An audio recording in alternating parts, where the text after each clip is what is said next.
I just did it.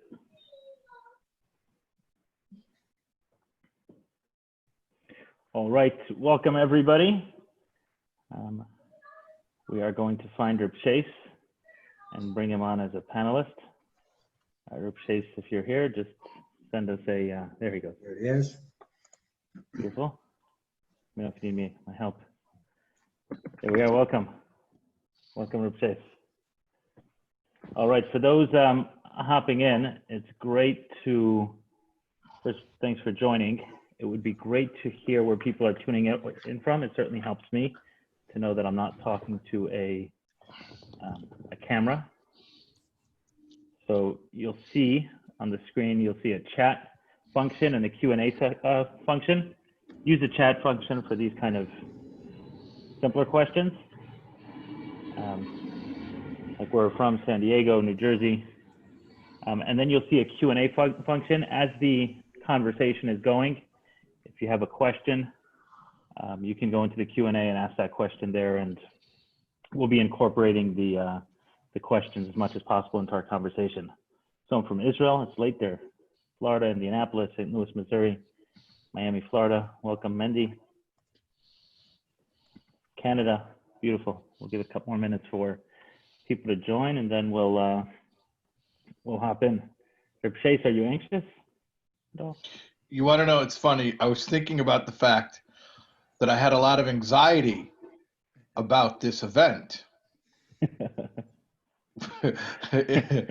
What was the anxiety about? We have a coach Mike to help you work through it. Oh, maybe, I don't know. I'll say something wrong. I'll make everyone's anxiety worse. But I'll tell you a story.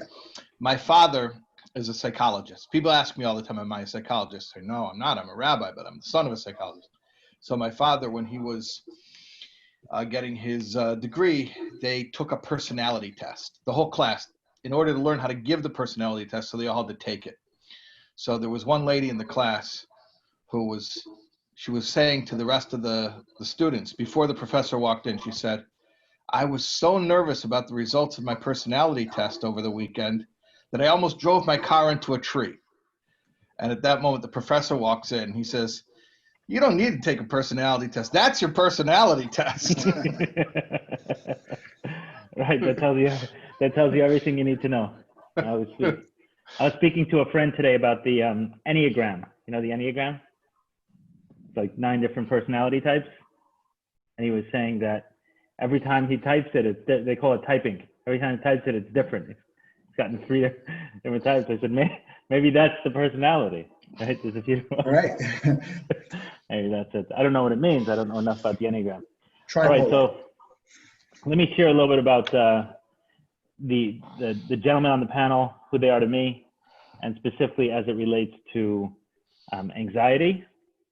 I'll start with Mike because, a few years ago, I think I've had anxiety for a very, very long time, but I didn't know I had anxiety because it was kind of my normal, the baseline. And it wasn't until I got into recovery for addiction that I started working through things. And I found moments of peace, moments where my mind wasn't racing, or my mind wasn't thinking about things. I know when a number of years ago, I had a break-in at work. And for people who think property damage is just property damage, I tell you, for this man, property damage is not just property damage. It made me nuts. It completely made me crazy. And I just obsessed. I was constantly anxious wherever I was, whether I was playing sports, in the gym, or everything else that a break-in was happening. And the first thing I did in the morning, the first thing I looked at was my phone to see if there was a call from the alarm company or anything else, multiple times during the night. Then I'd wake up and I say, I just got to drive there, make sure it's okay. When Uber came out, I would send Ubers to my office, sometimes 2-3 times a night, just to make sure everything was okay. Because if you send the cops too often, they stop responding. So that was my baseline. I got into recovery, started feeling a little bit better. And then I went through a period which I didn't quite understand. I thought it meant improvement in recovery, where I was slightly relapsing every 3 to 4 weeks. They call it relapsing, I was slipping. And I was okay, I'm on this path where I'm definitely not doing what I used to. I cut out the worst of the behaviors. And every 3 to 4 weeks, I would slip into a little behavior. Then I'd go to a couple of meetings, I'd call someone, and I'd feel better. And this was up until I got engaged. And when I got engaged, the first time I slipped after I got engaged, I said, this got to stop. I'm starting a family, and it's about 3 years ago. And I stopped, and I committed then, stop. And 3 or 4 weeks later, when the urge, that normal pattern came to once again act out, I said, I'm not going to. Even a little slip, I'm not going to rationalize, I'm not going to minimize, I'm doing nothing. I set a new baseline, I found a new sponsor, and I was working the program a little bit more seriously. And within about 5 to 6 weeks, it's low anxiety, a little bit more, and then full-on panic attacks. It was brutal.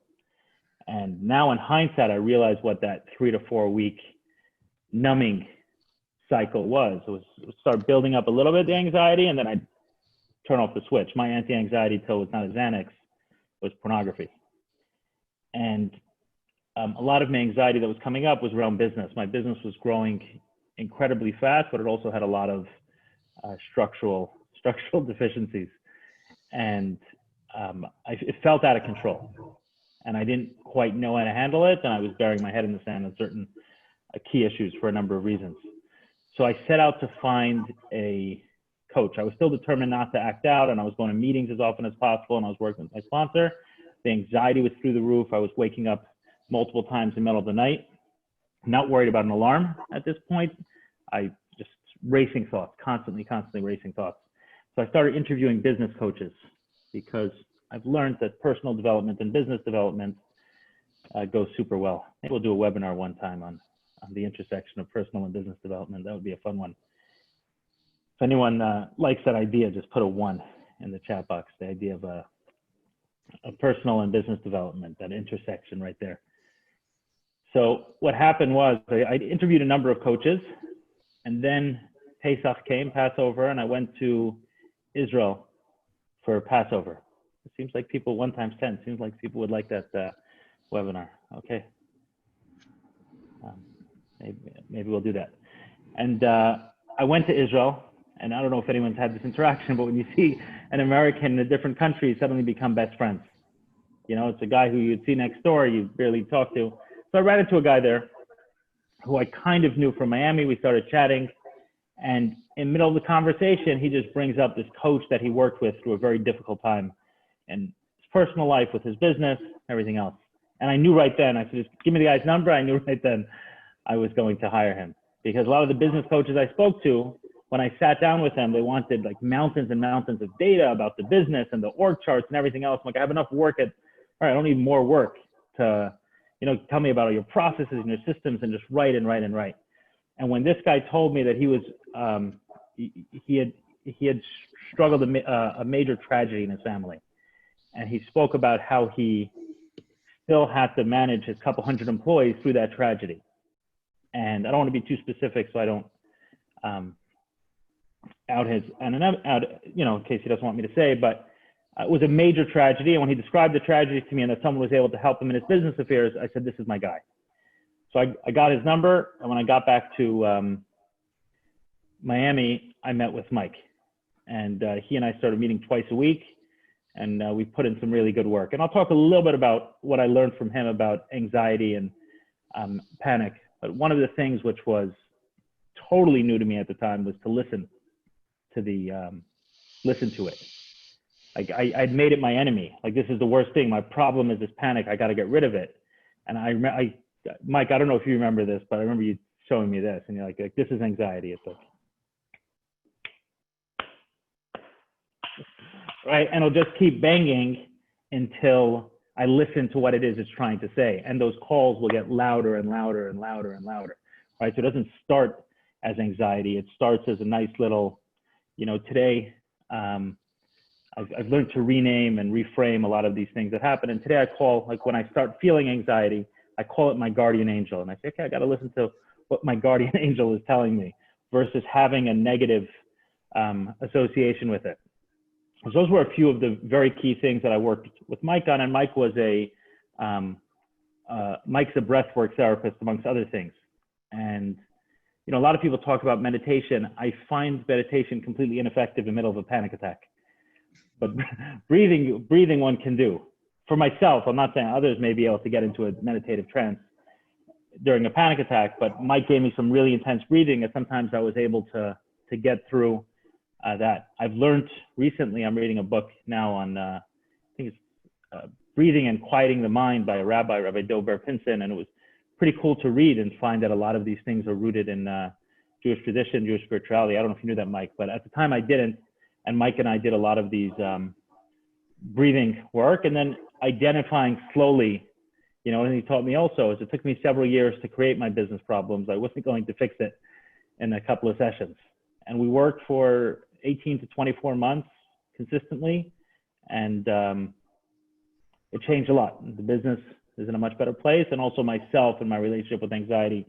It's one of the reasons why I wanted to do this webinar. Whenever I find it creeping back, or I hear that someone else has anxiety, I'm moved by it. It's something that I think is one of the most difficult experiences in life, is going through anxiety. And I'll talk a little bit about what compelled me to reach out to Rabbi Shais to have him on this panel, besides for the fact that I respect his work and his books. I've spoken a lot about his book, God of Our Understanding, and how it planted a seed in me about the intersection between Jewish spirituality and recovery from addiction.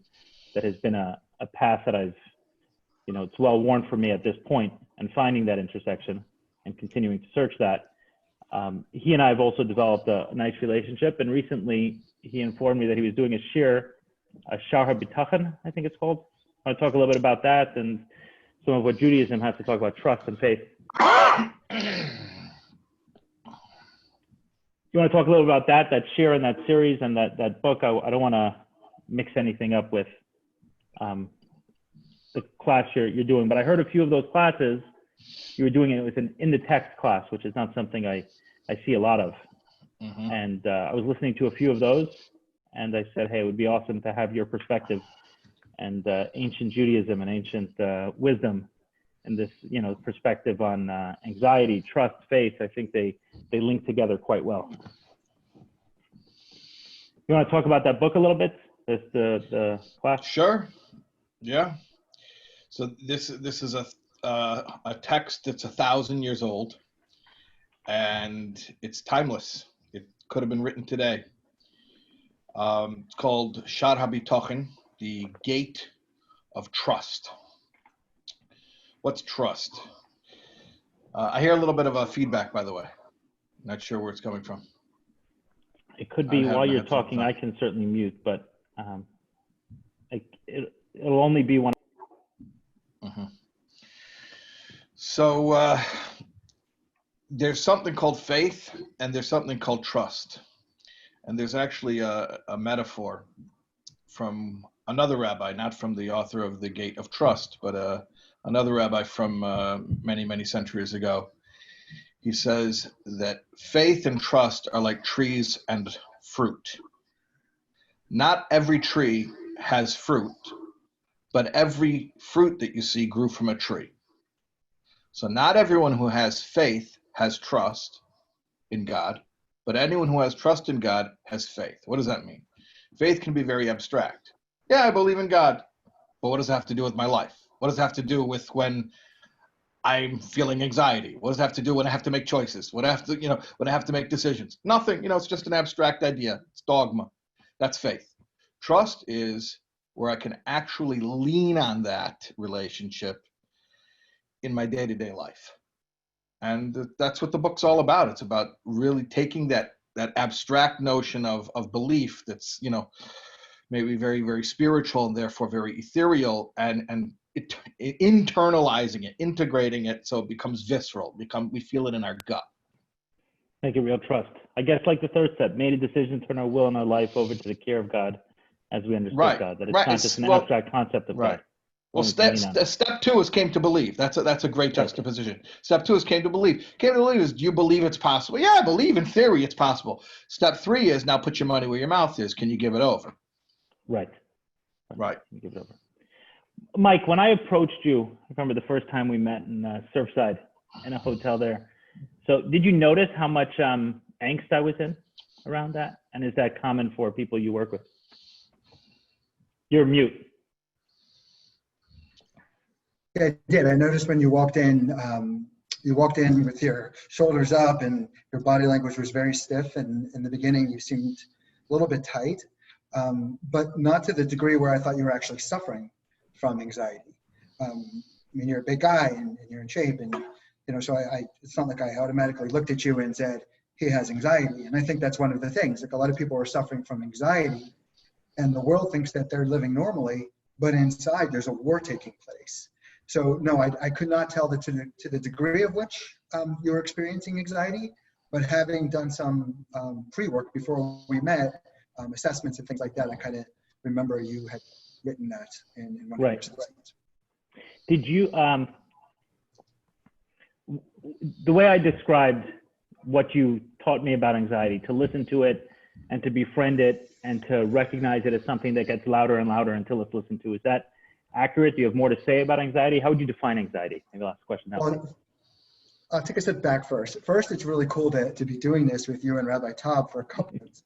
One, Rabbi Taub and I met in 1996, 1997, I believe. We went to yeshiva together in Hadar Torah in Crown Heights. And my stint there wasn't too long. But I remember... You learned everything you need to know very quickly. I'll tell you what I learned, and it applies to this, and it stuck with me, and it's probably the number one reason why I went a different path. I remember speaking to a rabbi, and I wanted to know, when we said the Shema, what did Yisrael mean? And he gave me three answers. Here was one, it means the Jewish people, to some. Two, it means the land of Israel. But the third, he said, and the one that resonated most powerfully with me, is when we say Israel, we're recognizing that God is infinite, all place, all space, and all time.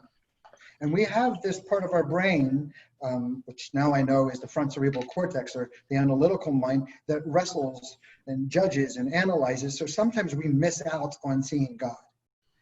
And what he said to me is, if you can see God in everything and everyone, God will speak to you through everything and everyone. So in that mindset, from what I learned there, if God is everywhere, then where is God not? So if God is in anxiety because God is everywhere and God is good, then what is the point of the anxiety? It must be something. It must be some sort of gift, unless I'm resisting it. And having gone through years and years of anxiety myself, driving in the car, like wishing and hoping that when I go into this room, that it just doesn't start hitting me and taking over, having had that type of experience and resisted it for so long and being plagued by it because of my resisting it, I wanted to give that methodology, that philosophy, a chance. So I learned to breathe, and I learned to meditate, and I learned to sit with my anxiety first. And in doing so, I realized that I had created what's the best word? A image of who I am, a personality of who I am. And I did not believe in myself. And because I did not believe in myself, I saw the world through someone who doesn't believe in himself, but was projecting himself in a really powerful way. So everything in front of me was like a huge freaking mountain that I didn't think I can climb. So when I went to sitting with myself, and I met with tons of coaches and mentors, when I went and sat with myself, I just remember hearing that rabbi's words, and I went inside and I'm like, okay, God, what is it that you want me to see? What is this message that anxiety is giving me? So in that spirit, yeah, I do believe that anxiety is not the enemy. It's not the enemy at all. In fact, it's a gift. And I like that you're actually, what are you calling it? You're guardian angel? Guardian angel. Yeah. Yeah, I think that we try to avoid the anxiety, and in doing so, we push it away. And we push it away, it's kind of like pushing a beach ball underneath the water.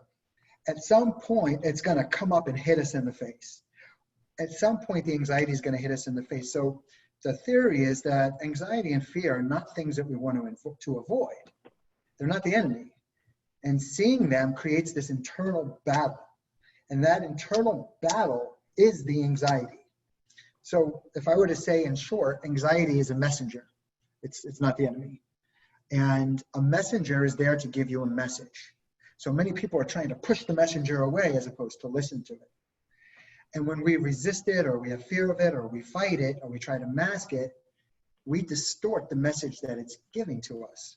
And just like any messenger, once we actually listen to what it's saying, and we honor it and realize that it's coming from a higher place, what tends to happen is the messenger has no purpose of being there anymore, and the anxiety of the messenger begins to fade away. So it's being one with it. How do you differentiate, and Rabbi Shais, is there a Hebrew word, is there a Jewish word for anxiety? How do we differentiate between fear and anxiety? Because I'm talking about anxiety, I'm not talking about a concern. I'm talking about that type of feeling where half the body feels numb and it's difficult to breathe, like where it gets to that point of very intense anxiety. By the way, before I answer you, it's interesting what you're saying right now about the angel, and I just wanted to let you know how aligned that is with Jewish teachings. Can I just tell you a little bit about that? Yeah, go ahead. Yeah, for sure. It's surprising. I mean, it's not. I shouldn't be surprised, but in so I'll use the Hebrew and I'll use the English as well. In the Torah portion that we call Vayetze, which is Genesis chapter 28. I think verse 10 here, according to my Google search. So it says, Vayetze Yankim be'Be'er Sheva, v'yelech Harana, and Jacob left Beersheba and he went to a place called Choron. And then it says, I'm sorry, next, not that portion, but the portion after that one. Yishlach Yankiv. That's a good one anyway. Right, that's a good, the very next parsha. But Yishlach Yankiv Malachim. Jacob sent angels.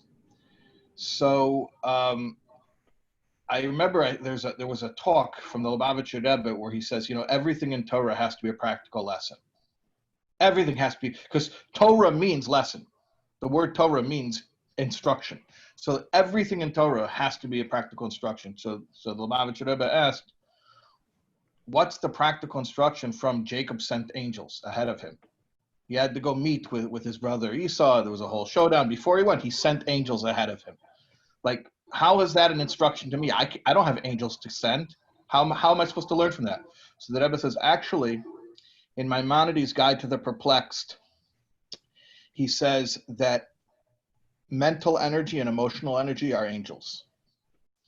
And that every time that we connect with a situation or our imagination of a situation, and we create, either we attach ourselves it's usually both. We attach ourselves mentally and emotionally to something.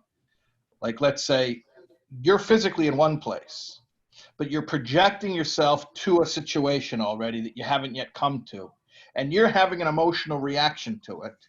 That is actually, like, literally sending forth angels.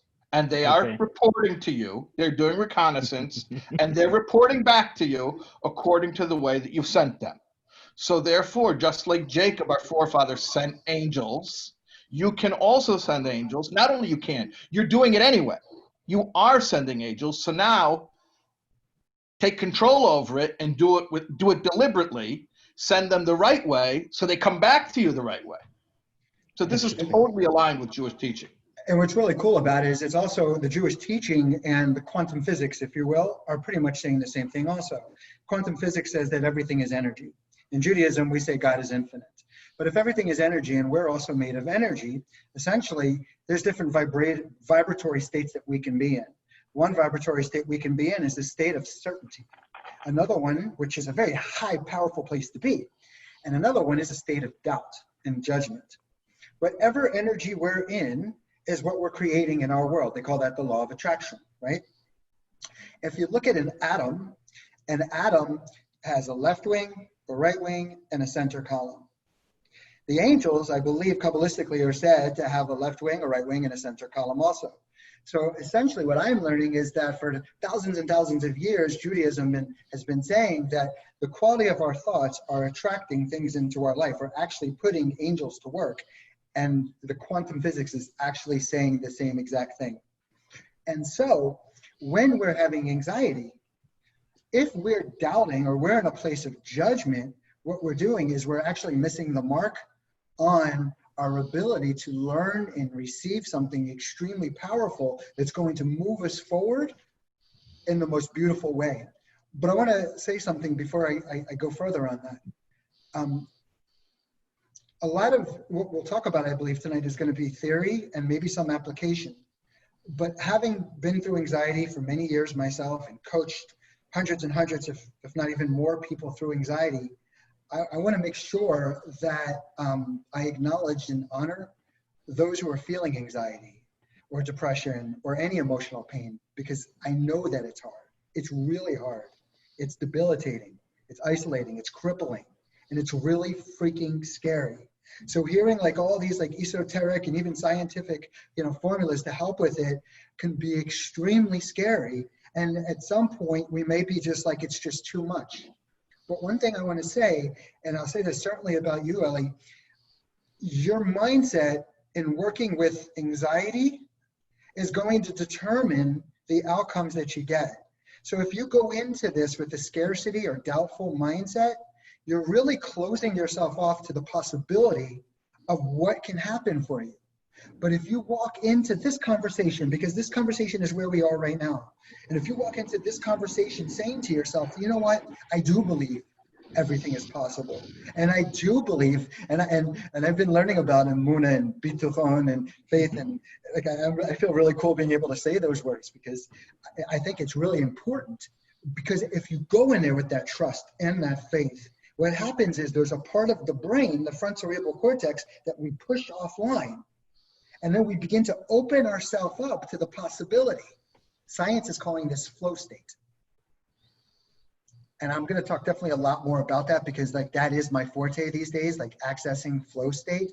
But essentially what happens when we have anxiety, our brain is and our minds are so congested, so overwhelmed. There's so much thoughts going on, and those thoughts are producing energy and motion, which is emotion.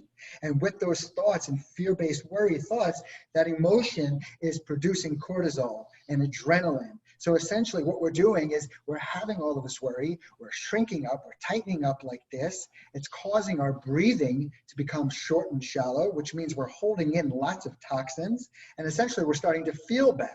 And when we start to feel bad, it affects the way we think. And when we think bad, we feel bad. So we actually put ourselves in this negative cycle. We can break that cycle, but we have to be open to it. Mike, one of the things I wanted to talk about, because we had said that, listening to the anxieties, I wanted to give a practical example of something that I learned with you. So for me, a lot of my anxiety was around business, right? So it was, okay, something's going to go wrong. I'm going to lose my business. I'm going to lose my money. I'm going to be homeless or whatever, right? And I go through this catastrophic thinking, worst case scenario, this is where this is going. But when I broke it down, I found that anxiety typically came in one of two places.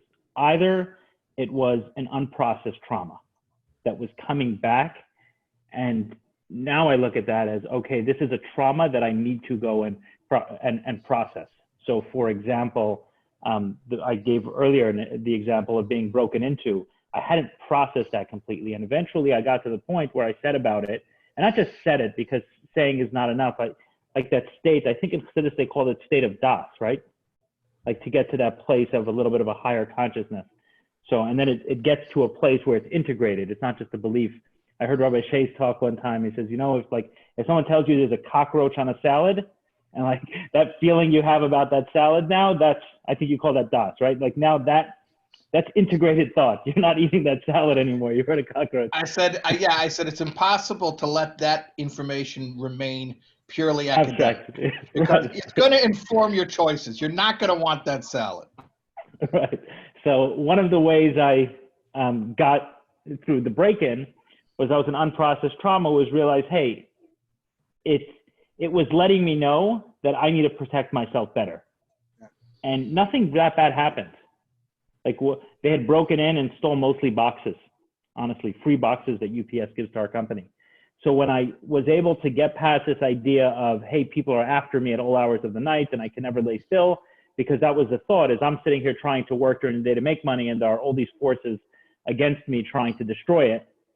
So I can't be vigilant enough. I can't be alert enough. I always need to be awake, and I always need to be cognizant of those outside forces. Instead, over time, I reframed it when I sat with it and said, hey, this was actually a beautiful gift. And this guy was letting me know, what do they call it? Companies will hire hackers to try to penetrate their system. So it's like a penetration test. So it's ethical hackers who come in and say, hey, this is a vulnerability test, they call it. And he said, okay, here, we've just delivered a vulnerability test on a platter for you. And I was like, hey, this was a pretty inexpensive vulnerability test for me. And that was, but truly believing that and truly get to that point. So one, I found is unprocessed trauma. And the second, and I'd be curious, Rabbi Shais, to hear from you on this, if there's some sort of Jewish link to it, is a component of an identity. I'm tying myself too closely to an identity. So there was an identity that I was linking so strongly to a possibility of me not having money, in the sense that I wouldn't recognize myself. I couldn't see myself in the mirror as someone who didn't have that. So I was so consumed by, I didn't have money, money had me. And what it was telling me was not this constant fear that I need to work with of making sure I'm storing up as much money as possible and I can't spend and I must save, but it's, I got to strip my identity and be able to look at myself, who am I without that? And if I'm always tied to that, then of course I'm going to be afraid of losing it. So and now I look at it, anxiety as very closely related to shame or identity, and the shame of losing identity. And I'll give one example quickly of someone else. He told me every time he gets in the car, he's afraid of getting into an accident. So I said, what is the actual fear? When you get into an accident, what's going to happen? And he says, what is like terrible? Like he couldn't even get past the thought. And so it's like, just break it down. Walk me through. You're going to get into it. You're driving out here. Which street corner are you going to hit them? I was like, right as I'm turning onto the I-95, the highway, someone's going to hit me. I'm like, are you going to get hurt? Like in that image that you have in your brain, you get hurt? He says, no. He says, no, I don't think I'm going to get hurt. So I said, so what's going to happen? He says, oh, my car's going to have problems. And the next day I'm going to have to fill out paperwork for the insurance company. I'm not going to know how to do it. And he started going to this whole thing about paperwork. And what I realized was that he has this fear of incompetence. And the accident is really about him getting, the anxiety is really about being in a state where he's forced to show that I know how to handle this situation, and he thinks he's going to be exposed for being incompetent. And that's more of an identity thing. But this was a very real anxiety. Every time he got into a car, that was the fear. And that's something I learned from you, Mike. Shais, anything I'm saying connects with, I'm hoping you can say like, yeah, there's a medrash. Jacob said to, you know, this guy.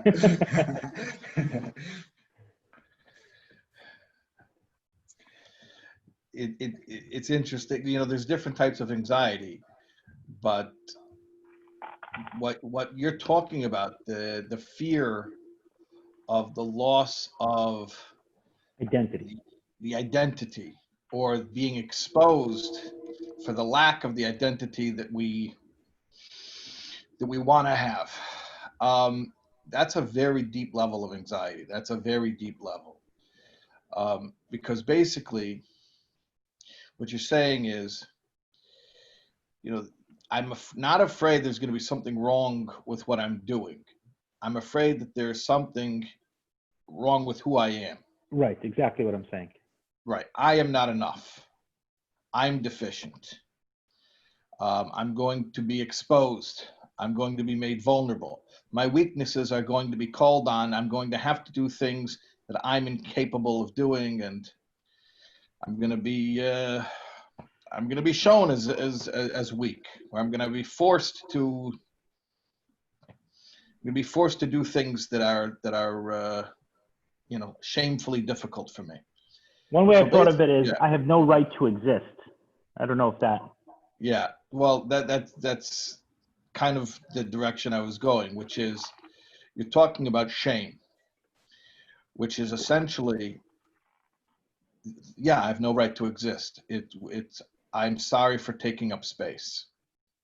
Now, if you want to go deeper, the truth is, yeah, actually, why do you take up space? There's something actually authentic about that discomfort. If God is everything, then how can you be a something?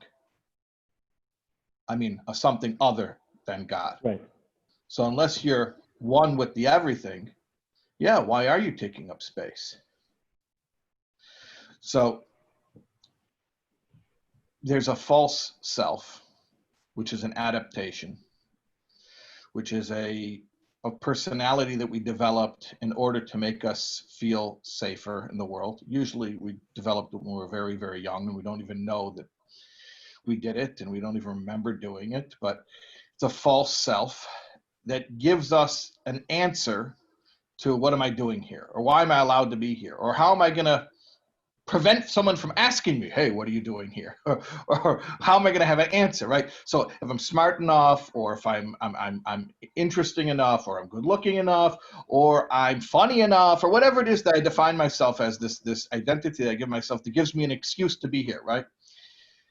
And of course, that adaptation, I said we usually do that when we're kids. It's the best attempt that a kid has at answering the question, why am I here, and why do I get to be here, and why do I belong here? But ultimately, it doesn't work for us, because that's not the true answer to the question, what are you doing here? The true answer to the question, what are you doing here, is God put me here. And I don't have to apologize for being in God's world, because God is the one who put me in his world. And I'm not something separate from God. I'm an extension of God. So when you're talking about the deep, deep anxiety, which is shame, that I am not enough, really, it's another way of saying that I am rightfully uncomfortable with the false self that I constructed to excuse my existence as an entity separate from God. And it's never the work needed to release oneself from that anxiety, or free oneself from the prison of that anxiety, is to abandon the false self, to get rid of the false self. Right, which is the scariest thing in the world, because those are the adaptations, those are the tools that I developed to protect me from everything that scares me. Right. So if I decided I'm safe because I know how to make money, and that's what's going to make me safe, and that's what gives me a right to be in this world, and then let's say I don't do it, or I can't do it, or someone takes it from me, now I'm naked. What do I have? Nothing. Right. You've heard this line, the price of security is insecurity. Have you heard that line? No, I haven't, but that's right. Is it sometimes, right, sometimes that angst, the anxiety itself does something as well. And I found that is sometimes releasing it's not, the false self is not only the ability to make money, or the ability, or being competent, or being learned, or whatever it is. The false self can also be the anxiety itself, meaning an attachment to the insecurity as a motivator. That's right. Or it's feeling alive. And that false self actually produces an adrenaline rush as well. Mike, can you try without the headphones? It's a little bit hard to hear. Let's see if that works better. Yeah, and the false self actually produces an adrenaline rush along with cortisol that becomes addictive. So essentially, we become addicted to our anxiety. We really do. And in the spirit of what you were saying, Rabbi Taub, from the time we're born to the time we turn 5 in America, on average, we've been told no or don't do that over 5,000 times. So prior to that, you're free. You burp when you need to, you cry when you need to, you express yourself how you have to, and then you get cultivated into a person. And you begin to develop these belief systems based on how you're socialized. And I know for myself, I developed a belief system about myself that, a couple of them, one of them was that I'm not intelligent. So essentially the way a belief system works is it becomes your identity. Your belief system becomes your subconscious thoughts. And your subconscious thoughts are what control your conscious thoughts. And the way it works is there's billions of bits of information that are happening all the time. And out of all that information that's going on around us, we're only able to take in a very small percent of it. And what we take in is always going to support whatever it is we believe about ourselves, right? So if I don't believe I'm smart and I'm sitting here talking and you're nodding your head, I may see you nodding your head, but in my mind, I'm thinking he's only nodding his head because he feels bad for me. So I'm constantly reinforcing that belief system. And one of the cool things about science now is it's saying that our mind, our analytical mind, is living in the past and living in the future.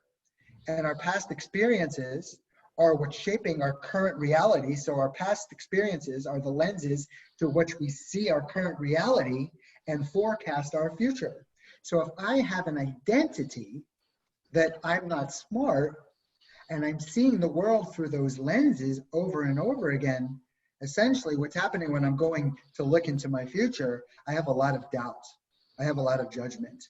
I have a lot of negative emotions. But if we go back to that point of hearing those emotions as a gift, we realize that life is not up and down. Life is up or down. Life is up and down.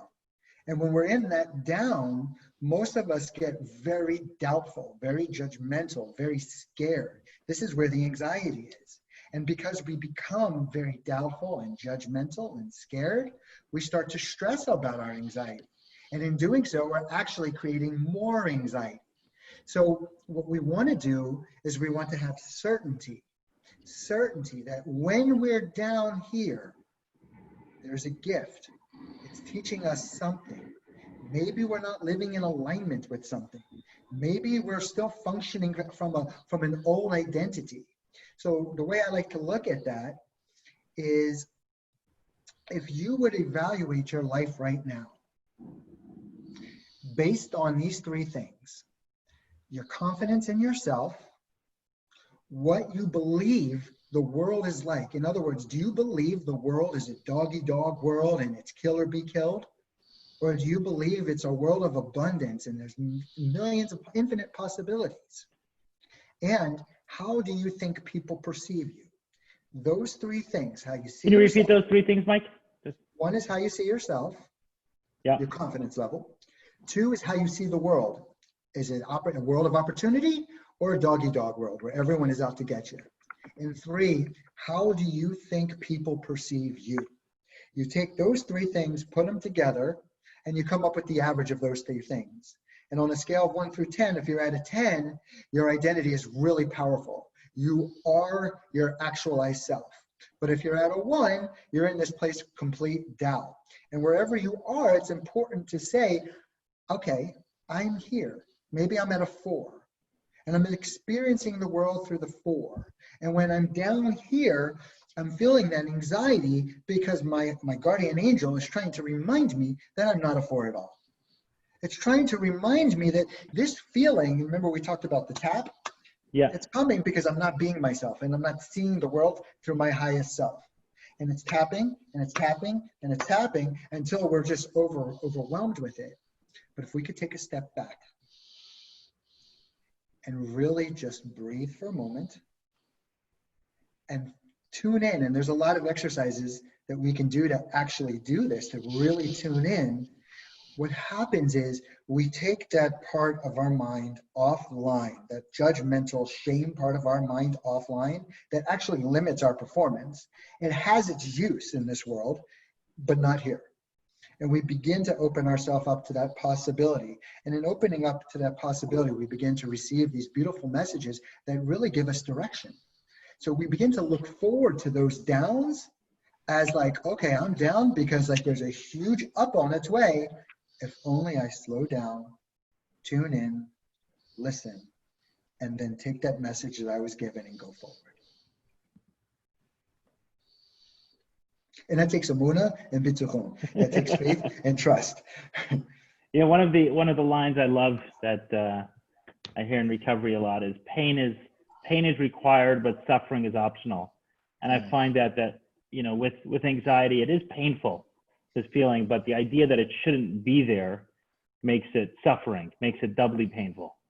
Whereas now, I mean, I connect anxiety and also triggers, right? If I'm triggered, if I'm thinking about watching porn, right, which still happens, even though it's been several years since I watched porn, I still, when it used to be, when they came to me, right, a trigger or even anxiety, there's always like, okay, I got to get rid of this. I got to push this out. And there was almost this quality of, why do I have this? Why do I have this trigger? Why do I drive by this place and suddenly I'm thinking about it? Why do I silence my computer and my hands just want to, they're nearly like typing the web address of some site that I don't want to go to. Like, why is that happening? And now it's like, okay, it's alerting me to something. There's obviously something off if over the course of 2 months, I didn't want to do it and suddenly I'm sitting down today and I do. So instead of associating that pain, which is very uncomfortable, wanting to do something and not fulfilling the want, but instead of associating that pain with a negative feeling, it's like, no, this is something here to communicate to me in a powerful way. Rabbi Shais, is that what you meant by angels? That angels in the sense that it's coming to the emotion, the attachment to some future event is actually coming to communicate something like an angel would. That's the way it's talking to us, the angel. It's your angel. Why doesn't the angel ever sing? They do. They can. They absolutely can. There are different kinds of energies totally based on what we put out. They're not coming from someplace else. They're coming from ourselves. They're coming back to us. Our angels are coming back to us. It's all about the energy that we put out. That's what we get back. When you say they do sing, I mean, I feel like most of my lessons have come pretty hard. I mean, yeah, there's some gentle, I'm here, but it's often pain that teaches me. Sure. When you say the angels, the singing angels, maybe they come to you. Well, you've experienced situations of where you have a profound sense of well-being, yeah? Yeah, or even something that I enjoyed, right? I did something and it's like, hey, I enjoyed that afterwards. And by the way, I just want to make sure, not that it was exciting, but it was fulfilling in a sort of settling way. Because excitement's I would even include the first webinar that I did, first in the series. I didn't know that it would continue, but we were on that one. And afterwards I said, hey, that felt fulfilling in some way. I don't quite have to put my finger on it or describe it, or there's my bank account hasn't gone up because of it, but it felt fulfilled. And I did a second and a third and so on. So you mean a feeling like that? So so that feeling of fulfillment, it's not a physical object. It's an angel. It's energy. And an angel isn't some guy with with a white robe and feather wings and a little halo on his head. Angel is an energy. So that was your angel. Yeah. Well, there are different angels. There's mental energy and there's emotional energy. Emotional energy is born from mental energy. So by the time we get a feeling, by the time our emotional angels are coming back to us, it's because we've been sending out mental energy already.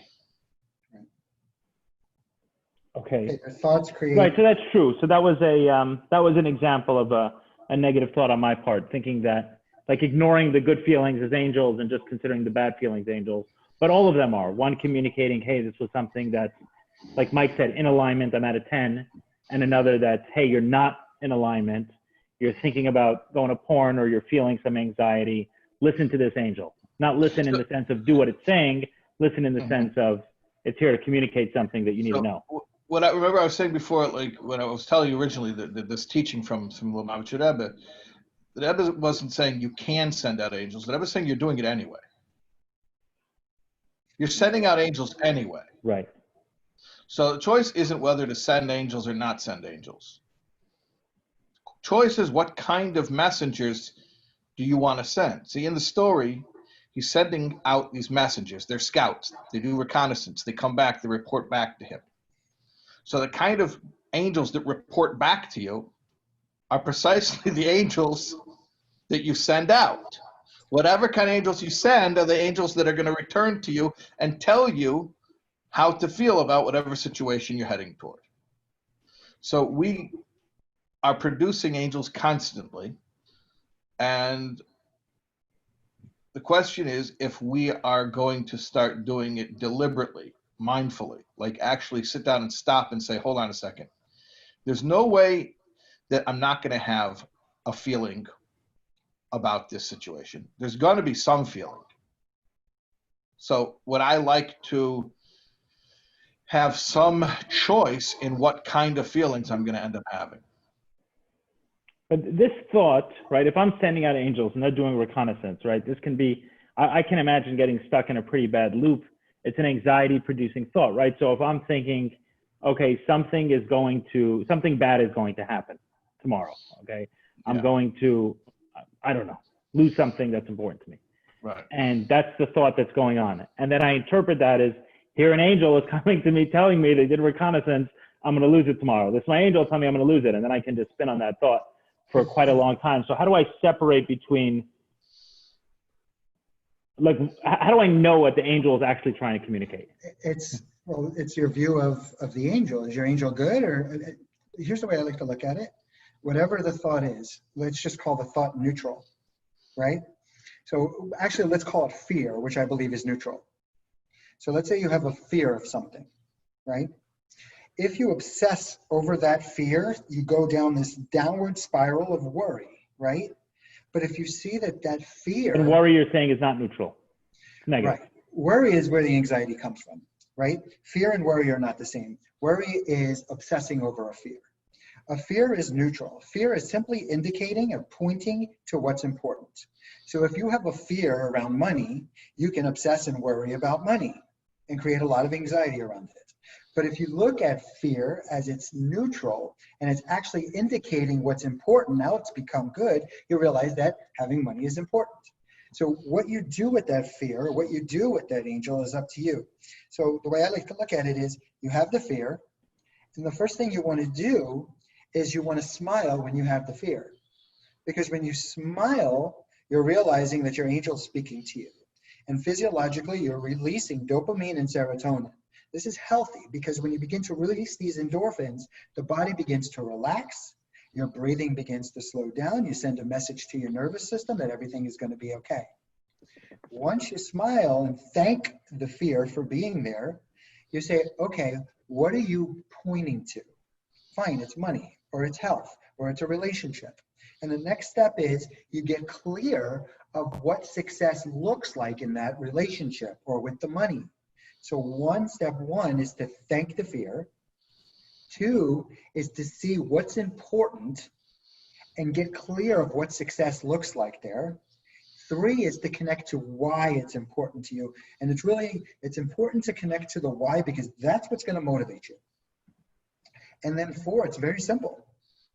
Get clear of 1 or 2 steps you can take to move in that direction. And 5, now you have all of this emotion that you're now beginning to channel towards what it is that's good for you rather than worrying about what's bad for you, and you take immediate action. And if you begin to see your fears as a gift, and you know if you're beginning to worry about something, you look at the opposite of it. So what's the opposite of the worry? Because that's what you really want. And then a specific action that could be taken. You've got to take the action right then and there because it's like standing on the edge of a diving board and just like afraid to go forward. I heard a cool story about when the Jews left Egypt and they were face to face. I don't get to like give these stories often to people who I think already know them perhaps. But I remember hearing when this story is when the Jews were at the ocean being chased by the Egyptians, there were 4 questions that they were considering or 4 possibilities that they were considering. 1 was to just commit suicide, but that's not a Jewish thought. So that really wasn't a real consideration. The next was to fight the Egyptians, but that was like the strongest army of the world. They're like, so that is like suicide. 3 was to sit there and go back to Egypt and become slaves again. And the 4th was to pray. And then a voice came, and I don't know all the details, so forgive me here. But basically the voice was, stop praying, go forward. And it was the voice of God.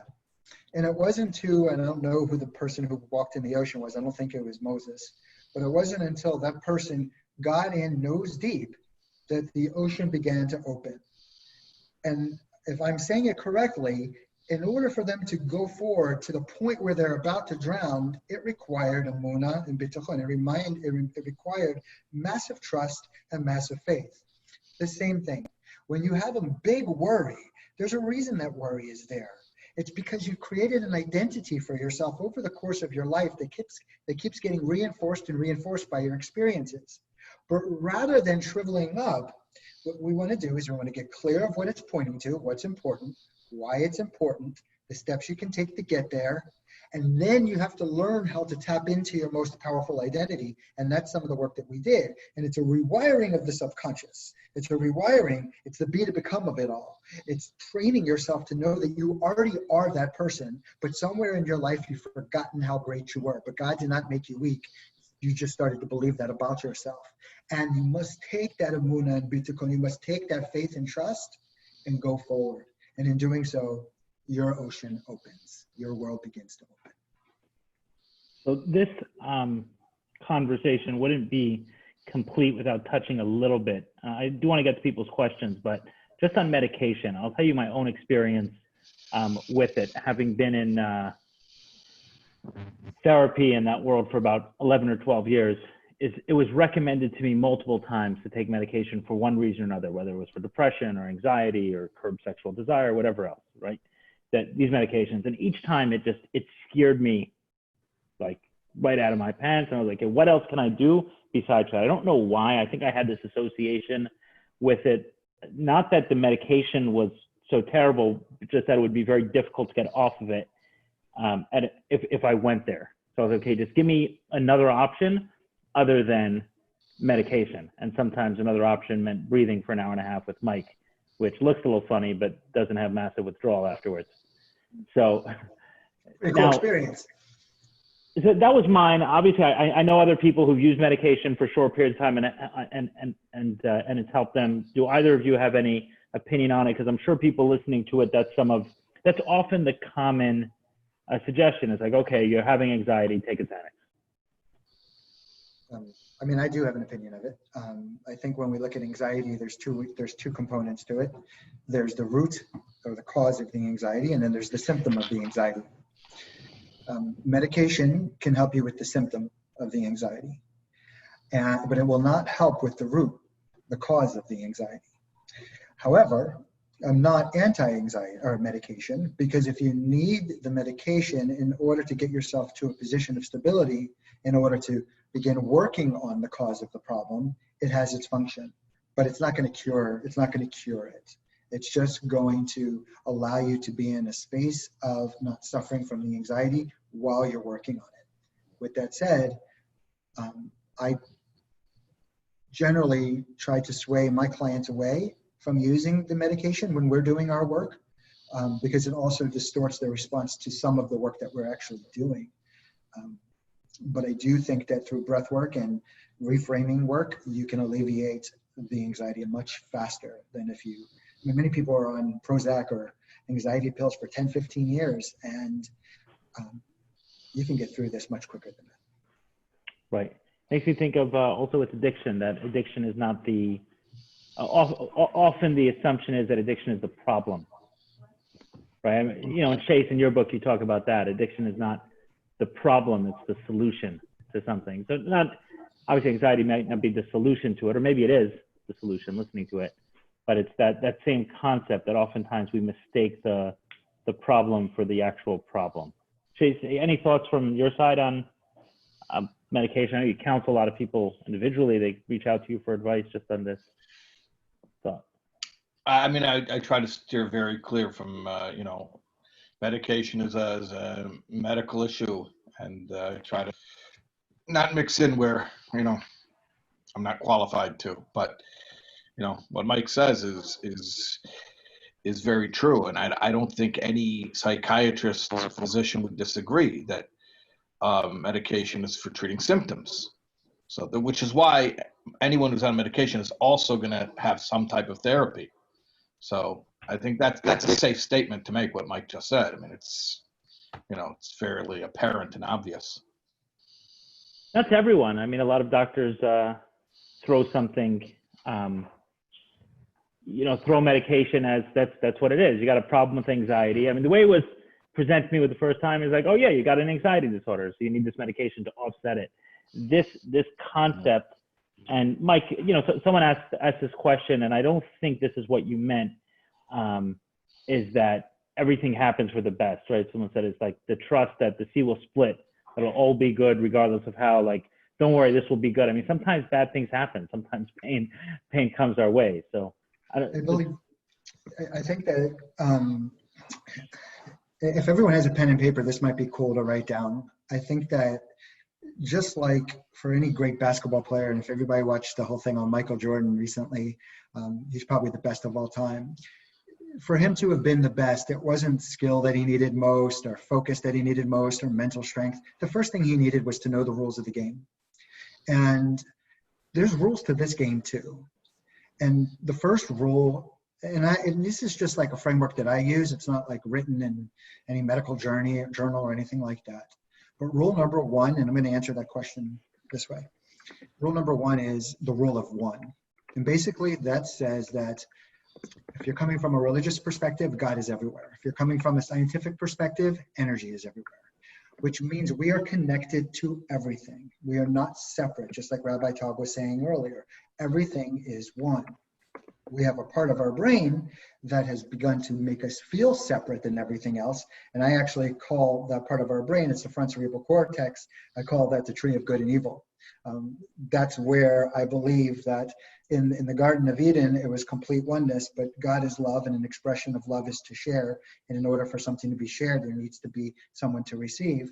And God wanted to share his love with us and for us to receive it. So the Garden of Tree and Evil, that tree became the front cerebral cortex, which created the duality. But we must know that everything is one. And if everything is one, that means that we are connected to our worst failure as well to our greatest success. Basically, what that means is anything is possible. Rule number one is the rule of one. Rule number two is that we are always creating. Whether we do something intentionally or unintentionally, we're constantly creating. Just like Rabbi Taub was saying a little bit earlier, the angels are always at work. Whether we like them to be at work or we don't want them to be at work, they're always at work. And we take ownership for everything that's being created. Rule number three is what is referred to as the law of attraction, which basically says that whatever vibration we're in, that's what we're creating. So if we're in a very high vibration of love and certainty, we're creating very powerful things, and we feel really good up here. But if we're in that place of fear and doubt, we're creating scattered and negatively. And that's why when we're down, we want to have certainty. We always want to be in certainty, even when we're down, that God is giving us a message, that there's something that we need to see in order to become who we're meant to be. So we look at those down periods as a gift. But now that we're talking about the law of attraction, and that we are constantly creating based on whatever energy we're in, just imagine you're Michael Jordan and you want to win that game. So you get yourself into this space of certainty. I'm winning, I'm winning, I'm winning. So this is my direct answer to the question of, it seems like setting my mind to trusting a particular outcome may be an obstacle to attaining such trust. Here's the thing. You want to be able to see that outcome as if it's happening. But what happens is when you see that outcome as if it's happening, you also, like if I want to win and I'm seeing myself winning, I also have a counter thought of, I hope I don't lose. So both of those thoughts are prevalent. Whatever one is louder is the angels you're creating, right? If you're coming from that, I don't want to lose, that's a fear, scarcity-based thought, and you are creating those angels. But if you're coming from that place of certainty, I am winning, the only way to actually be in that space of certainty that I'm winning is simple. You must be okay with losing. Because Michael Jordan would never take that shot unless he was willing to miss it. You must be willing to miss the shot in order to take it. Now, why would you be willing to miss the shot? Because you have certainty that there's a lesson there in that failure. So it's not really failure, it's feedback. So if you give yourself permission to go forward, no matter what, it's never win or lose. It's always win or learn. And when you're in that space, what happens is you take that analytical mind offline, and there's not so much chatter, and you begin to open up to, again, what is flow state. And you begin to tap into a part of yourself where you're free. I think, Mike, that's was something new about the work we did together. New for me was that persistent positivity, right? Of being able to, for any situation, okay, what's there? What's the positive? What's the positive? What's the positive? Rabbi Shais, in one of the classes you gave on Shar B'Tachan, you spoke about the link between, they're brief, so you don't always flesh out some of the thoughts as much as I would like, but it's good. It's good because there's like 30-minute classes, so we get through it. You spoke about the link between the Hebrew word hishtadlos, which I think is effort, right, or input, and trust, and how that works. Can you flesh that out a little bit more here? How basically effort, input and output, or effort and trusting the outcome, and how that works, and is from a Jewish perspective. Yeah. So there's false dichotomy that either you're in control or God is in control. And therefore, if you're trusting in God, then God does it all and you do nothing, right? That's the false dichotomy of, the person of faith who doesn't take any doesn't take action. And then, or conversely, the exact opposite, that, the person who is busy and gets things done, he must not be, God conscious because he's just, doing it himself. And the truth is that they're two totally separate things. You have to understand the mechanics of how they're functioning. The effort that we do is supposed to be I'll put it this way, it's an alibi. It's provide alibi for God. Everything is manna. Everything is bread from heaven. Everything's a miracle. Is a breath from heaven? It's all bread from, bread, like the manna, bread. Bread. Okay. It's all, God is raining down blessings. It's all godly blessings. But it's not supposed to appear that way. So you have to allow God an alibi. So instead of it looking like he put money in your bank account, you have to go and have a job and send your customers invoices and collect payment from them. But that's really just plausible deniability, okay? Or if you need healing, God sends the healing. But you go through the motions, you go to the doctor, you listen to the doctor, you take the medicine, you do the therapy, whatever it is. Okay. So the proper way of looking at it is like this. It's like having a cup. The blessings are raining down, and I want to catch the rain. So I hold out a cup. The cup does not create rain. The cup catches the rain. My efforts are like a cup. My efforts don't create blessing in my life. My efforts are a vessel that catches the blessings when they enter my life. So they do two totally different things. It's not a contradiction at all. That's interesting. And I suppose, right, if someone's in that space of recognizing that it's two totally different things, right? So I'm focused 100% on the action and what I need to do, and then I'm not tied at all. I'm not emotionally tied to the outcome, to whether it's raining, right? If I'm, I don't know, for lack of a better word, obsessing over the cup itself, whether the rain comes or not, I feel less responsibility, less tied to it, and then there doesn't have to be as much anxiety surrounding it. And you give yourself the best chance in that space to create the best outcome, because you're not stumbling over your thoughts in that space. You allow yourself to open up. Right, because oftentimes when we go there, then we don't do. So I like that. You're saying it's not a contradiction, it's two totally different things, the cup and the rain. That's a good, that's a good analogy.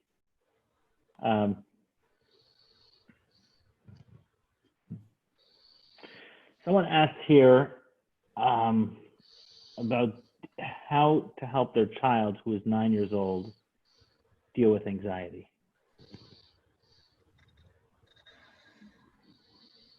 I don't have a 9-year-old child.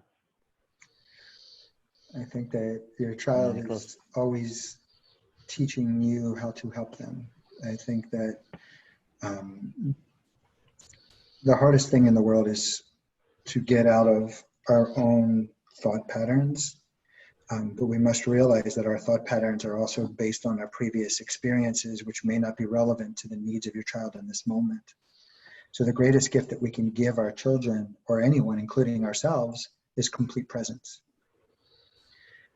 And I don't know if there's a answer to specifically what's going on with this particular child, but one thing we'll notice when someone has anxiety, that the type of breathing that they're doing is upper chest breathing. This is the emotional area. And essentially when we're breathing in this area, the breath is short and shallow. And we're taking in less of the good stuff and we're holding on to more of the bad stuff. And essentially we're just creating a cycle, a negative pattern that constantly gets triggered by whatever the triggers are. So one of the things that we can do with our children is we can sit and we can breathe with them. And it doesn't mean we have to sit around the table and say, okay, let's all hold hands and breathe. The cool thing about breathing is, and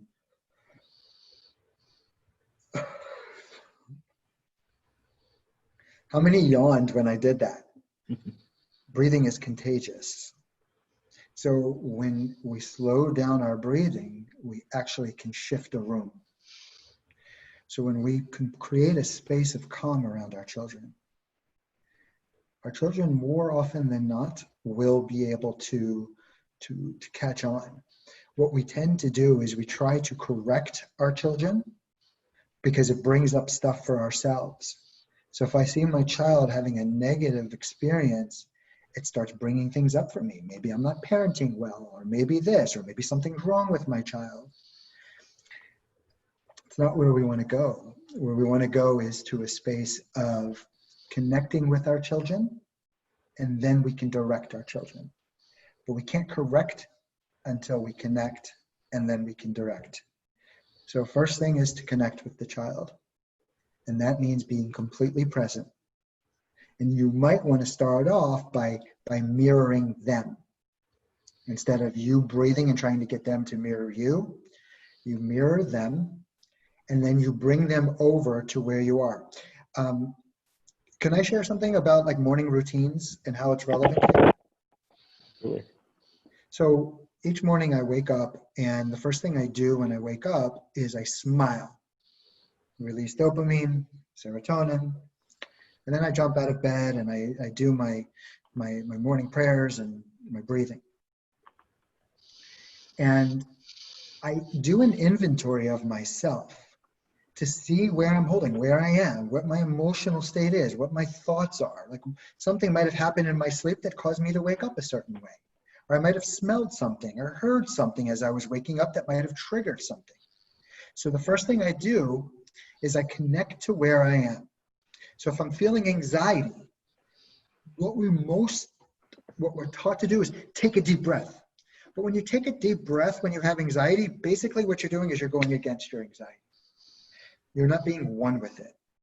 We must become one. We must connect before we direct. So if I'm feeling anxiety, what I do is I really accentuate the anxiety breath. And I see what begins to come up for me. What am I nervous about? Remember, it's only indicating what's important. So if I do that, I can connect to what's important, and I'm not trying to push it away and saying, oh God, I don't want anxiety today. Because if I'm trying to push it away and say, oh God, I don't want anxiety today, you better believe you're going to have anxiety. But if you allow yourself to connect with it before you direct yourself, then what you do is you take your breath from, you got clear of what you want, why you want it, steps you can take to get it, and then you begin to walk your breathing pattern over to more confidence and certainty that you're creating that. So it goes from to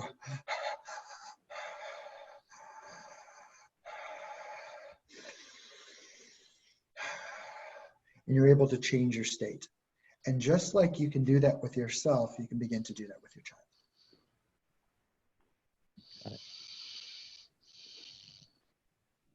Chase, someone asked over here how a person changes their view of the world from being a dangerous, unsafe place to being a safe place.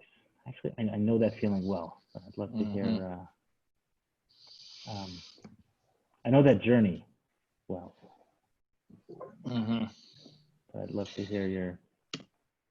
I mean, there may be one way to do it. I can only talk to you about the way that that I know about. Yeah, of course. And that is studying the metaphysical, philosophical ideas about the nature of reality that's found in Jewish mysticism, Kabbalah, Hasidic teachings. It's heady stuff, you know. It's not easy stuff. When you understand the nature of reality, when you understand how, not just you accept it as a I don't know, truth, but you actually understand on an intellectual level, at least to the extent that we're capable of understanding such things, how, for instance, every single second is being created brand new, or how everything in reality is an expression of godliness. When you'll understand those ideas, and then here's the important part: meditate regularly on those ideas, you can change factory default settings on a daily basis. Factory default settings are that the phenomenological universe, that means the world that we know through our senses, is the end all and the be all, the everything, right? The materialistic worldview, that's factory default settings. But when you study deep teachings of the real nature of reality, how creation really works, how it's an ongoing process, how everything is divinely orchestrated at every moment, and you meditate. And by meditate, I don't mean anything too fancy. I just mean to focus on the ideas, just like you do when you're worrying, when you have anxiety, perseverate on a thought. Same basic concept. You're taking an idea and you're thinking about it with sufficient focus until you get an emotional reaction. Same thing here. You take one of the good books and you think about it, focus on it until you get an emotional reaction, except instead of an emotional reaction being one of anxiety, it's one of well-being. So I highly recommend that everybody have a regular session of Torah study, specifically the mystic or spiritual teachings, as well as a regular session for meditating on those ideas. Preferably, if I can push my luck here, preferably both of those things should be in the morning or as early in your day as possible, because again, the point is to supplant the factory default settings. So the earlier in the day you do it, the more of your day is going to be seen with the eyes that you want to see life with, and the more of your life will then be experienced in that way. First of all, it's cool to hear Rabbi talk about meditation. I think we need more of those things, right? And I don't mean meditation in the sense, right? Meditation means, like the way you say it, is to actually think and meditate on an idea, like to sit there with one idea versus I enjoyed the one meditation you put out there, right, Taub? I don't know if you put out more, but I heard one. And you talk about more of filling the mind than of emptying the mind. Yes, yeah. It, right, filling the mind with an idea. And really, I mean, the same, it's like an obsession over worry. What came to me when while you were talking and reading that question is this workbook I worked on by Patrick Carnes. Patrick Carnes is the father of sex addiction, quote unquote. He is I think the first person who spoke out and said, hey, someone can be addicted to this process, the process of sex, whether it's pornography or whether it's other sexual behaviors. And he became very known for that, and also wrote a number of books on the subject and ran treatment centers, etc. So he has one particular workbook, which kind of tricked me a little bit, but it was a good one. So he gives you about, I think it was 24 adjectives, and he says, choose the 6 that describe your parents, and the ones that are most in line with the way they brought you up, what you believed, whether they were present and loving, whether they were punishing, whether they were aloof and distant, whatever, just 24 different adjectives, choose 6. You choose 6. About 20 or 30 pages later, it doesn't let you know, but he asks you a different question, this time about God, and he says, choose 6 of 24 adjectives. And he may have put more, made it a little confusing, and he said, go back and compare the 2. And they were spot on for me. It was my idea of God was pretty much what I was taught. And prior to that exercise, I had this aversion to the word God, to the word religion. Do I believe in God? Do I not believe in God? I didn't even want to give that subject thought. And after that exercise, I was like, I have no choice but to give the subject thought, because I'm living with a certain belief about it anyway, right? Whether I believe it's a non-existent God, that's my belief, that there's no referee to this game. There's no rules to this game. Or I believe that there's a punishing God, or I believe there's a loving and caring God. Like, there's a game being played, and I have these set of beliefs, and I'm not even willing to inspect it and look at it and see what I truly believe. And what if anyone's asking questions on YouTube, I don't know what to say. I don't have access to that. So I just recommend that they put it on, join the Zoom, and we got space. We got space for you here. Join the Zoom here and ask the questions. I'm not seeing it on YouTube, unfortunately, unless Ryan or someone else has a way to put some of those questions here. But in any case, that was a transformative moment for me that propelled me back into some of that work and said, what do I truly believe about the world? And realizing that a lot of those things were also implanted in me. They weren't ideas that I came to. They were the way my parents parented. And there were some, I basically, like, it was a hybrid of beliefs. It was like a mishmash that somewhat existent, but doesn't really care about the small issues. Only the big issues. How do we know when something is big or small? Right? What's the trigger that something goes from a big issue that God cares about to a small issue that he doesn't care about? It was a mishmash, but that forced me to inspect it. And upon inspection, I've found more and more what I've worked to is to find the meaning. And I don't know if this is true, or Chase, you can tell me if I'm implanting my own ideas on the Rebbe or Chassidus or anything else, but on Hasidic philosophy. But one of my ideas of light, right? It says that our job as people is to create light in this world. So to me, light, what is light? Is clarity, and darkness is confusion.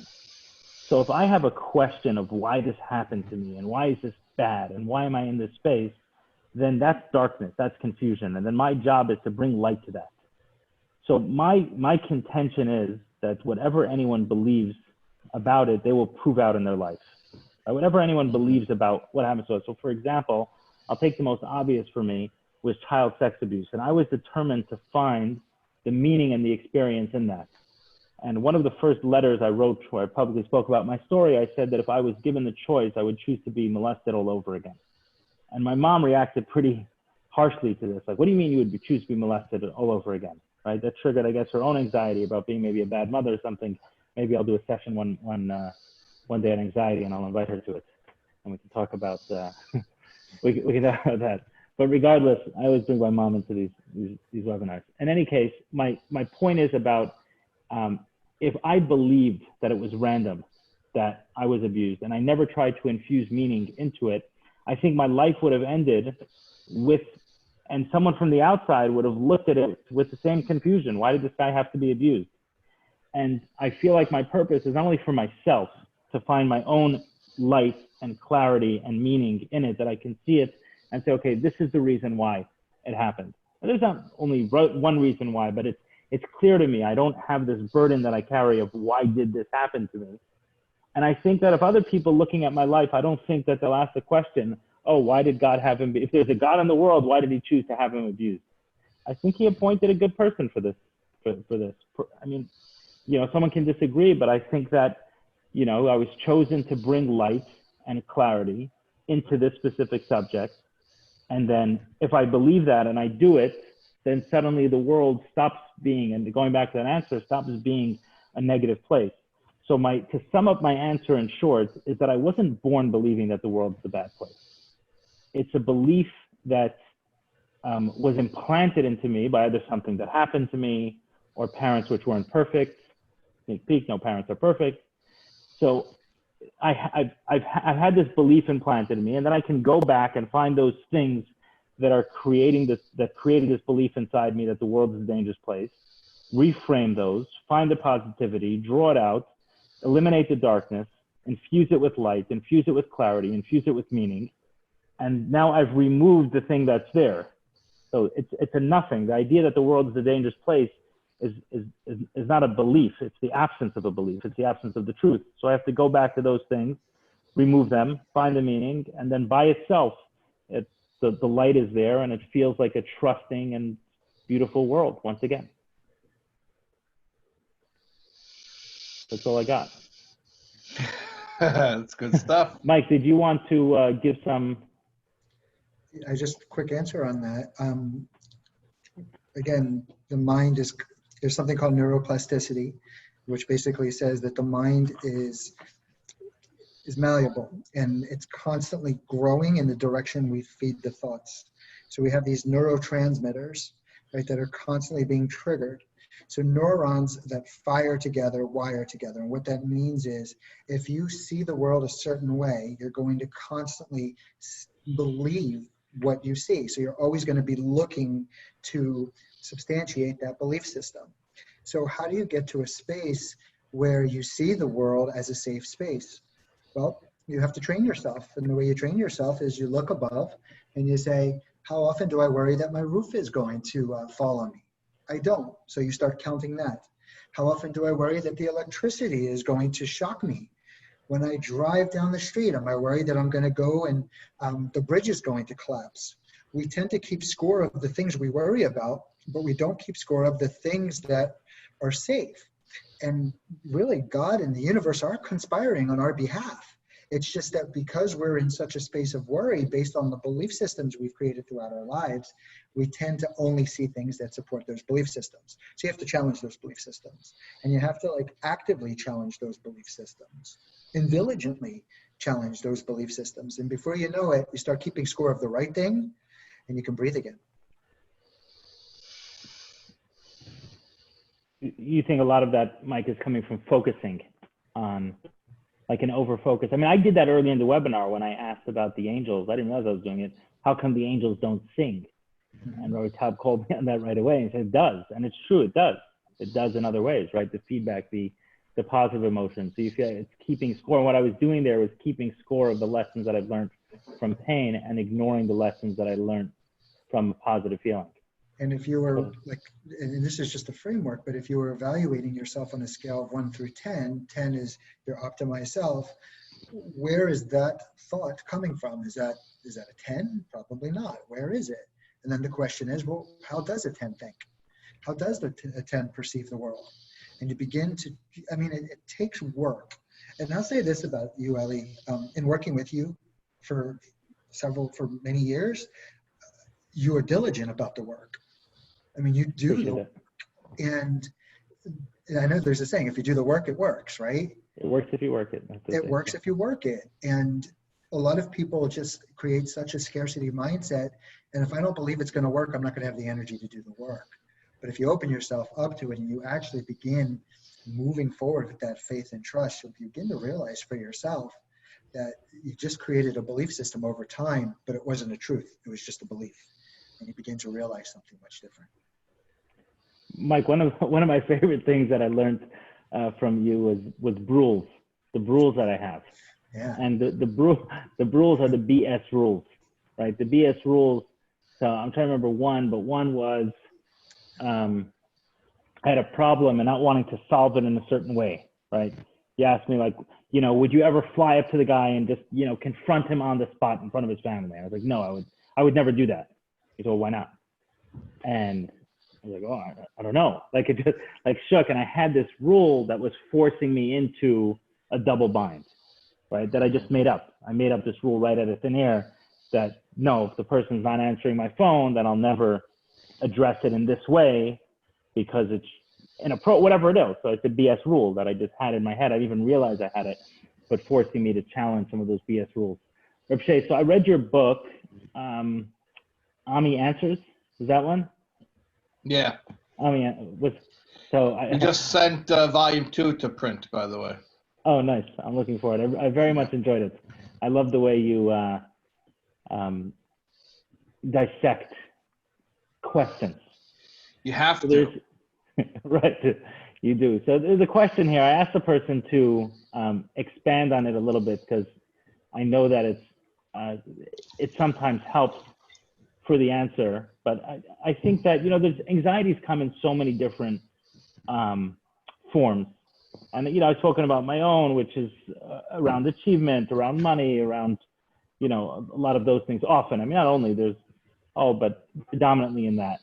And for many women, I know that it comes in the form of parenting. And did you see that question that someone asked? Yeah, I did. I did, and I thought about it. Yeah, I felt it. Yeah. So some thoughts there. The question itself was about the anxiety someone gets when their children don't obey them. Yeah. I'm not finding the exact words. How can a mother help herself with her own anxiety that her false identity as a great mother is challenged when kids listen or disobey? There you go. Okay, so yeah, I know your ability to answer questions is legendary. I don't want to set you up too much but I'd love to hear your take on it. Well, I know that's a big it's one for a lot of interesting people. because we're talking here for 90 minutes. We said a lot of different stuff, and everybody hears something different. Everybody hears. I know there's some people hear what they want to hear. I have my belief is a little bit more hopeful than that. I think everybody hears what they need to hear. Need to hear. I agree. Or at the very least, what they're ready to hear, meaning what's useful for them to hear. So it's interesting that what this mother heard was this one that we spoke about 100 different things. And what she heard was that idea of anxiety being related to that false identity being exposed as a false identity. And she identified with that idea that resonated with her. And I don't know if it's something she was conscious of before or she became aware of it during this webinar, but she's calling her self-concept as a quote-unquote great mother, not just a good mother, great mother. That's a real, that's a real should to live up to, right? A great mother, not just, it's hard enough to be a mother, and then there's good mother, great mother, right? That's right. So I mean, those are some shoes to fill already. So I'm getting anxiety just reading that, great mother. So she's got this false identity as a great mother, but of course, and she probably has I'm just guessing. From the way it's written, that she didn't make that up completely from whole cloth.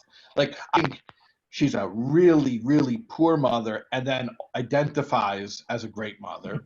She probably she actually has a reputation, and to some extent, a well-earned reputation as a great mother. And maybe even she's someone other mothers come to for advice. That's the worst thing. By the way, what's the most shameful thing is when people come to you for advice, stuff that you're not even doing right for yourself. I got over that a long time ago, by the way. But so she's supposed to be this great mother, and that's her identity. By the way, I'm just rambling here. I'm thinking out loud. Most false identities get up at a young age. That's just I don't know any studies. I don't read any books. I mean, I learned Torah, but I'm woefully ignorant. I have no idea if this is what people say, if there's on this. Just this is what I see, that most identities are made up when we're very, very young. So and there are women. It's interesting. Not so often do you find a man who grew up as a little father. You know, he identified as a father. Very, very rarely. In fact, very often you find the guy who actually is married and has children, and he's still working and identifying as a father. But but you have women who, you know, they identified as a mom. You know, look, I'm making up a lot of stuff about this question. Maybe she had to mother her siblings. Maybe, I mean, someone who has a deep identity as a great mother. You know, this is probably someone who has a fairly established track record as being the responsible one and the, you know, the organized one. And okay, but then here's the thing. There's the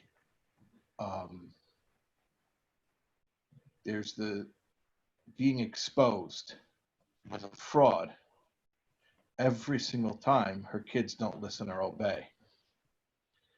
And that's rough, because little kids, they're mercy, you know, you tell them, please, you don't understand, so listen to me. I'm known as a great mother, okay? You don't understand it? Not a good mother, a great mother, okay? And I have situations. Now, I'm telling you to go to bed. You're not going to bed, okay? So you're exposing me, at least to myself, as not only not a great mother, but a very poor mother. Do me a favor, please. Could you just support, you know, could you help me to at least hold on to this reputation, to this identity? They won't do it for you. Okay. So what's happening here? What's happening here is you're fighting with your kid. You're power struggling with your kid because they have something that you need. They have your identity, and they're not letting you have it. Now that's a deep thing, identity. We've talked about it before, like a right to exist. So somebody's holding on to my right to exist. And all types of people do this in all types of different ways. You know, some people get their identity validated because other people will do business with them, right? Other people have their identity valid because other people find them physically attractive and want to be in, you know, a relationship with them. Different people have different things that's how they get their identity affirmed. In this particular case, I'm not saying she doesn't have other ways. She also gets her identity affirmed and other identities, but at least in this case, she's got an identity called Raven. Her kids are holding on to it and basically holding her hostage with that because they won't let her have it. So she's chasing them to get herself back from them. That's one of the worst places to be in, whether it's with with anyone, but especially with your kids. Because when somebody's holding on to my entire sense of who I am, that, you know, kind of leverage that is. It's not a fight. I will compromise all of my principles, my values, and my morals in order to get myself back from somebody. I'll let them destroy me. I mean, the term we often use for is codependent. So here is, you know, a little bit of codependence on your own children. So how do I get out of this? I mean, this is like such a terrible situation. How do I get out of it? And before I talk about getting out of it, I just want to you know, talk. I just want to highlight one more thing that makes it so insidious. Parents are meant to give to their children. There should only be one direction. The energy should only flow one way in a parent-child relationship. You should never take from your child. Security, approval, validation, that's awful. Never take from your child. Support, you know, parents who use their kids for emotional support and all that kind of stuff. This is pretty severe. This is like, hey, I have a reputation as a great mom and you're running away with it. Get the hell over here with my reputation as a great mom. You have my identity, you know, get over here, right? So that's real enmeshment, right? So what am I supposed to do when somebody has my sense of self and they're running away with it, or they're holding it hostage, or they don't even know they have it, you know? and therefore I'm completely at their mercy. What should I do? And because I'm willing to do anything, I'll die. Of course I'll die, because if I don't have me, then I might as well not be alive, right? So I will actually, if in the hardcore version of this game, I'll go to my grave trying to get somebody to be who I'm supposed to be.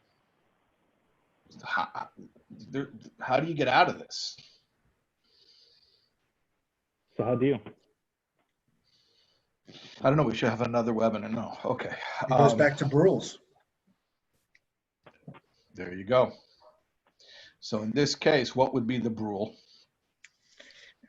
I'm a great mother if, and then the list is like 10,000 feet long, and then you look at that and say, I'll never live up to that. You have to recognize what the rules are. So one rule you're saying, huh? Or Mike, I was working out with you, and you asked me, in order to feel fit. I always remember. Right, yep. Right, the fitness. Like, what would I need to feel fit? And I gave something like, I don't know, bench pressing 2 times my body weight and everything. It's like, of course, not enjoying working out. Like, your rule to feel fit is 150 push-ups, benching twice your body weight, running a 5K under 6 minutes. I mean, those are right. Could it be, in order to feel fit, you work out 4 times a week? Could that be something? Yeah, but attainable? Ellie, at least those are things that you could actually set as goals for yourself. It's the same thing. So I think well, no, because this is so much. This is impossible. At least you want to say, I want to bench twice my body weight. Okay, maybe it's not maybe it's not likely, but at least it's something that you can work toward. You don't need somebody else to give you permission for it. This is something you can never get from yourself. You're dependent upon someone else. It's outside of your control. It's outside of your control. Right. I think what Mike is saying is exactly that, right? So if the rule is that in order to feel like a great mother, I need my kids to listen to me, that's a pretty tall order. But if in order to feel like a great mother, I need there to be dinner on the table, and I need to see them off to school, and I need them to survive the day, then like, my son turned 2 the other day. I was like, I feel like a great dad. He survived to 2. Like the first 6 months, 8 months of his life, I was checking his breathing 6 times a night. So I'm a great father just because he's alive, right? So that's a pretty good rule. That's much different than he's got to listen to me every time I talk. That's a rule. Hey, maybe it shouldn't be so easy, right? Maybe it should be. No, it should. It should actually. I went many years of my life thinking I was sick, like really, really sick. And I sat there and I learned I am only healthy when, and I had this whole list, and it was like 20 things. I'm healthy when I feel good all the time, when I get 8 hours of sleep, when people like me, when I have a 6-pack, when I don't have coughs. It's like half of this shit was half of this stuff was outside of my control. So how often did I feel healthy? Never. So you want to make it easy. I get to feel healthy every time I take a deep breath. I get to feel healthy every time I drink a glass of water. I get to feel like a great mom every time I smile at my child. So you don't make this like some slope that you'll never feel adequate towards. Like you're comparing yourself to perfect. And what's the saying? Perfection is something. The enemy of the possible is something. Yeah. Don't make perfect the enemy of the possible. That's it. So we have to recognize what the rules are. So I'd recommend you write a list and say, I am a great mom when, and then you look at that stuff and you say, how many of these things are even within my control? I'm totally setting myself up for failure here. And then make a different list. To plug it into that exact scenario, when I react such and such a way to my children not listening to me. In other words, they're not going to listen to you. Now, how are you going to react to it? Because that's the only thing that you have to evaluate, your reaction to it. Response. Well, now, there's more to be said about it, because there is in the long term an objective of helping the children to become to helping them to listen and to helping them to be more aligned with your values. But that's a second discussion. The first discussion is, and it just that doesn't have to be tied to the identity of it. The identity of the person. the truth is, so it doesn't sound like I'm contradicting and I'm playing both sides. Let me just explain something to you. The way ultimately helping to help teach our children how to manage their behaviors better is actually not by getting them to do anything. It's by getting ourselves to do different things. It's not about getting our kids to be certain kinds of kids. It's about getting ourselves to be certain kinds of parents. So the whole thing is only about what you're going to tell yourself, about target behaviors for yourself. It's not target behaviors for the kid. Target behaviors for yourself as a parent.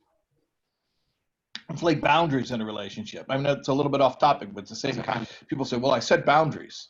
Well, what was the boundary? I told him you're not allowed to go out all night. Well, that's not a boundary. A boundary is not what you tell someone else they can or cannot do. A boundary is on yourself what you're going to do. Like, if you go out all night, I'm going to sleep. I'm not waiting up, right?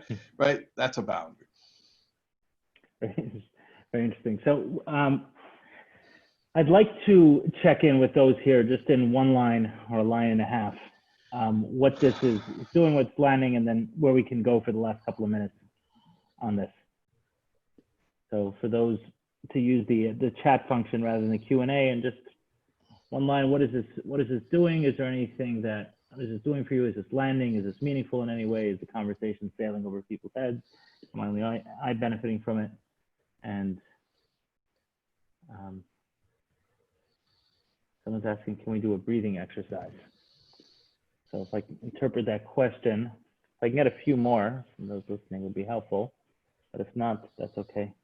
I consider myself a great panelist without it anyway. So for me, the current events have been creating tremendous anxiety, and it's been incredibly helpful, absolutely, the parenting concept. So before we go into that, I think what we should end with, and Rabbi Shais, I don't know if you want to touch on this. I know Mike for sure will be something to give, practically when this comes up. But one of the things I enjoyed, Chase, even though you could have been totally off base about what happened with that woman, like the great, and focusing on the great and whether it was all correct. It could be completely off. Right, it could have been completely off, but I enjoyed it in any case, because what I've found for myself is that that's what work looks like, right? Like the personal work, when someone says, I'm working on myself, what am I doing is I'm trying to dig, I'm trying to find, and I have to name it in the simplest, easiest format possible, just to get down to the root of it. Instead of saying I'm afraid of getting sick, or I'm afraid of getting into an accident, or I'm afraid of this business deal going bad, right? I'm afraid of looking myself in the mirror and not feeling rich, and then going there. What does rich mean? What is my definition of rich? How much has to be there? And then really like fleshing it out and fleshing it out and fleshing it out and fleshing it out. And in that, to really inspect, I don't know if you've come across the work of Scott Peck, The Road Less Traveled, and he has a number of other books. He talks about continuously inspecting our maps of the world, right? And that takes, we can't look at a map of the world like a globe. We got to look at street by street. What is this map? What is that map? Where does this intersect? What's this street name? Recently, there were big news made from the name of a street. The name of a street could be a pretty big deal, and to get down on that level and really inspect the map. So as you sussed it out, whether you were right or wrong, that's the process that I found when I can get down and hold it up and look at it in three-dimensional and saying, what's scaring me is not that this business deal goes well. It's not that I'm going to be homeless. It's not the real, it's that I've so identified with this as part of my personality that I'm afraid of losing myself. And then the work is not doubling down on that. The work is saying, okay, who am I without that identity? Like if everything disappeared, who would I be? And the more I can own a part of my personality and my identity that isn't so tied to that, the freer I'll be. I don't know if you've heard this. I don't know the source for it, but it was a speech that I heard Yossi Jacobson give. It was leading up to Yom Kippur. And he said it's kind of a bizarre prayer, the Kol Nidre, right? We come to this climax of the year, right? Like here it is, the holiest day of the year. Everyone comes to the synagogue, and the prayer that's said, everyone knows it, right? Everyone who has gone to synagogue Yom Kippur, the Kol Nidre prayer. And if you translate into Hebrew. It's kind of like all my oaths are not oaths, all my vows are not vows, all my promises are not promises. It's like, okay, like this is it. This is like our day of transformation. And the way he explained it, and I don't know the source for it, but the way he explained it is that it's not referring to the promise that you made to someone, you know, install my floors and I'll pay you $2,200. It's that those vows aren't vows. It's the vows that I made to myself. I am a great mother. I am a successful business guy. I'm an amazing coach. I am a scholar. I am fit, right? And all of those promises that we make to ourselves, if we want to transform as human beings, then we need to release ourselves from like all of those promises. I have a brand new identity, right? I'm being created anew. And who am I today? And all of those identities that I've projected for the past year don't have to come with me to the next year if I want to have a transformative experience on Yom Kippur. I don't know if you know the source for it, but it was moving when I heard the thought. Mike, it seems like people, do you know the source for that? If there's a source, maybe the source is Yossi Jacobson, and that can be good enough for us.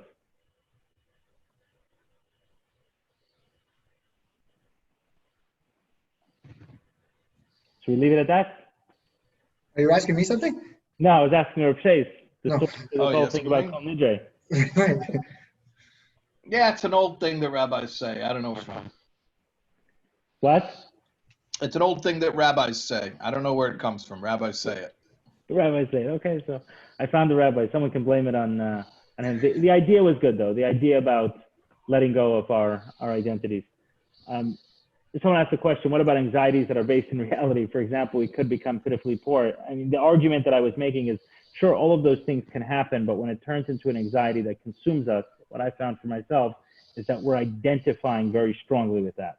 So yes, everything can happen, but I'm much more, I can also end up sick. I rarely have, and Mike, you spoke about that anxiety around health. I rarely have anxiety issues related to health.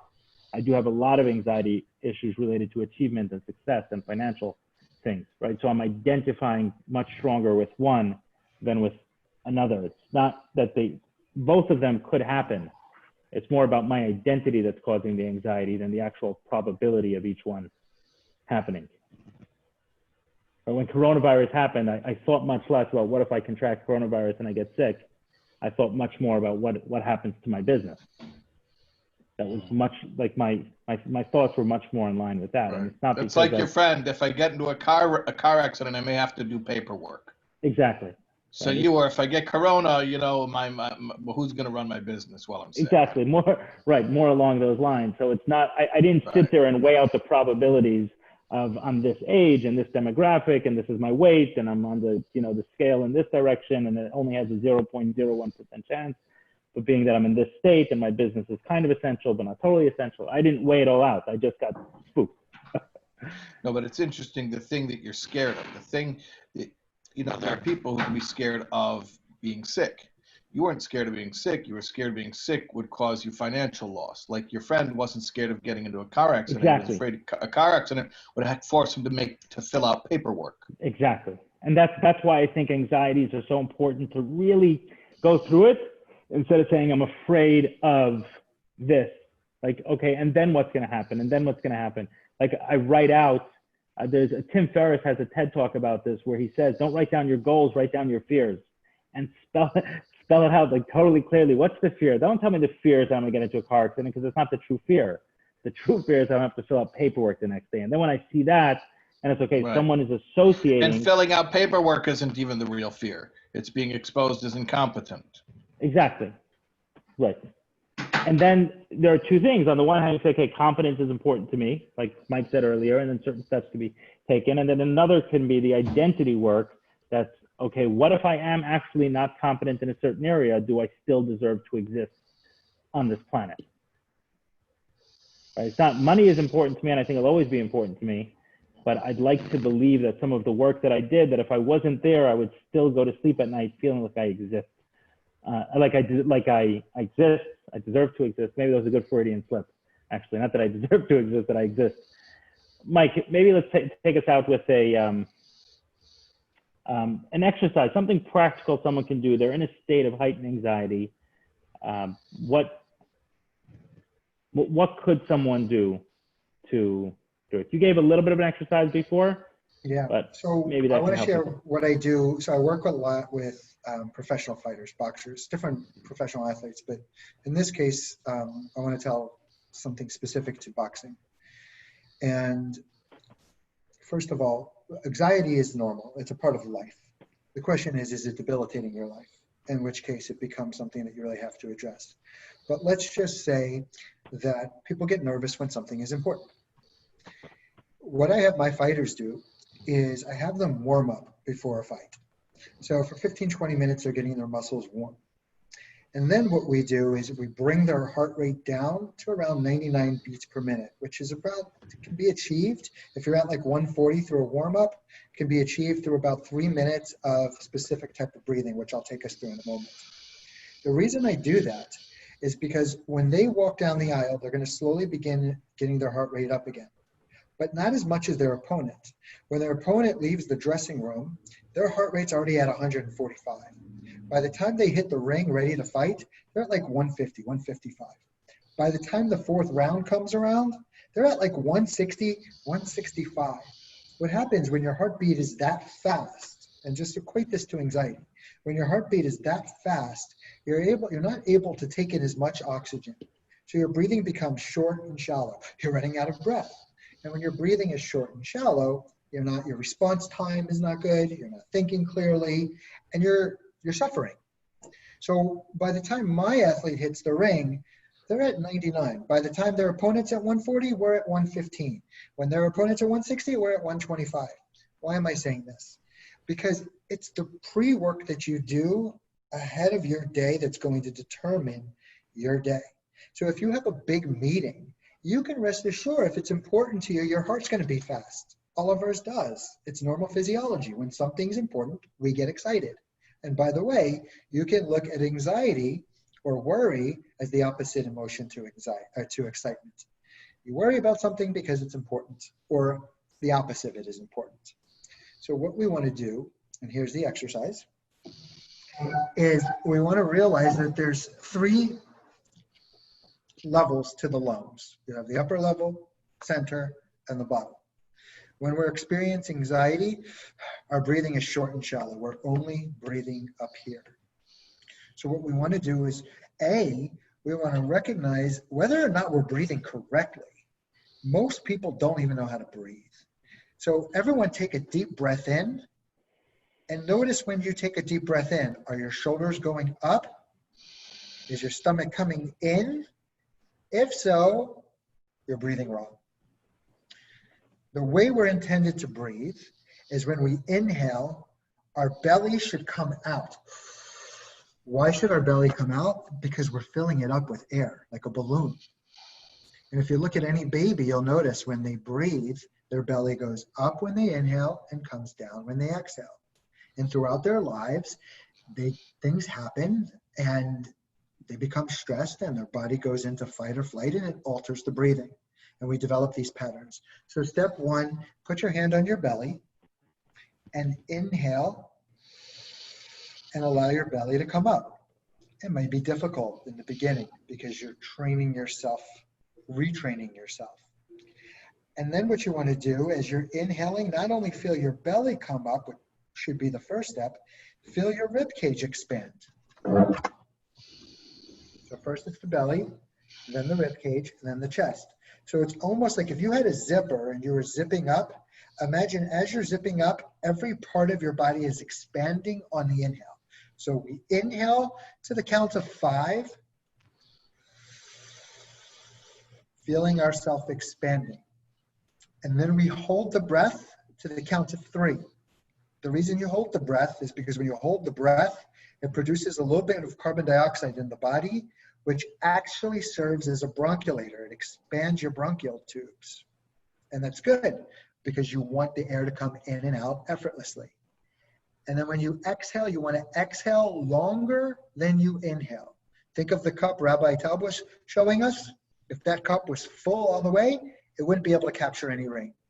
If our lungs are full all the way, we're not able to capture the oxygen.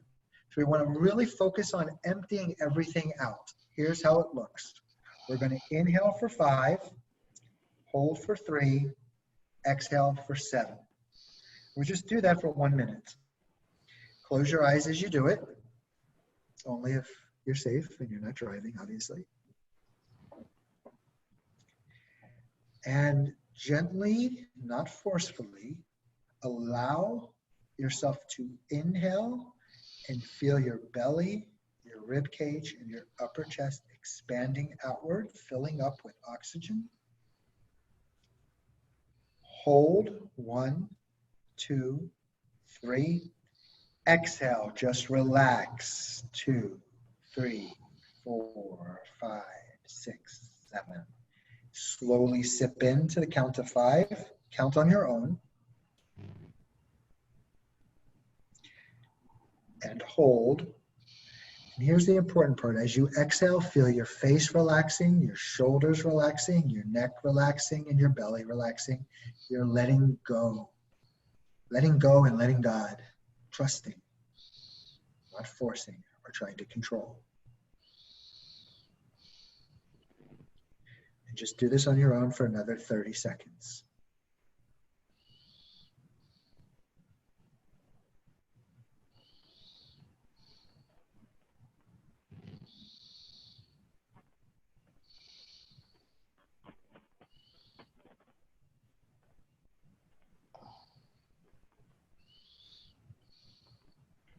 You'll also notice when you have anxiety, your right nostril will be more open than your left. When you're overly tired, your left nostril will be open more than your right. It's the body's natural balancing. The right side is more of an aggressive energy, and the left side is more of a receiving, a passive energy. Every hour and a half, it switches on a healthy body. But over our life, we develop these things like anxiety or depression. And essentially, we can notice the way we're breathing. Because think of it this way. Whatever your psychological or emotional state is, your breathing is going to mirror it. When you're happy, you'll breathe a certain way. And when you're sad, you'll breathe another way. And just as your psychological and emotional state affect the way you breathe, you can shift your psychological and emotional state through the way you breathe. So you want to be able to create a full deep breath, starting with your belly, solar plexus, chest. If you notice your right nostril is open more than your left, you want to clean out your left nostril and begin. And you can do that also by laying on your right ear, which will open the left side up. And you want to restore balance and homeostasis. All this is really doable. The key is you want to create healthy habits. And there's something called the habit loop. And the habit loop is you need something to trigger a behavior. And the way it happens, you have to set up a trigger that's going to elicit a positive emotional response. So my alarm comes off and I become excited because I'm going to take action. So trigger, emotional response, actions, reward. And if you can create a healthy habit loop around moving through your anxiety, you'll get through it quickly. But if you see your anxiety as a plague and something that's going to take hell and high water to get through, you're just reinforcing the anxiety and you're going to be stuck with it. There's hope. Have it and move forward. Thanks, Mike. Appreciate that. The impromptu, small breathing session. So Mike and I have done sessions like this for 45 minutes, an hour at times. Just straight breathing. Some of them very intense. Some of them can make you a little bit high. You feel like you've had a few drinks. A breath is not a breath is not a breath. There's different breaths for different emotional states and to regulate the body. So you can play with it yourself. What's the breath of happiness? What's the breath of sadness? And just begin to explore your breathing. And you'll feel shifts in your body as you do it. Like something quickly, someone's asking how they can reach out to you. So maybe if you want to put your email address just in the message to everyone, all panelists and attendees, and if anyone's interested in learning more. Rabbi Shais, some last thoughts before we say goodnight. No, this is great. We should do this every night. I agree. I think I'm going to sleep a little better. Nice. All right.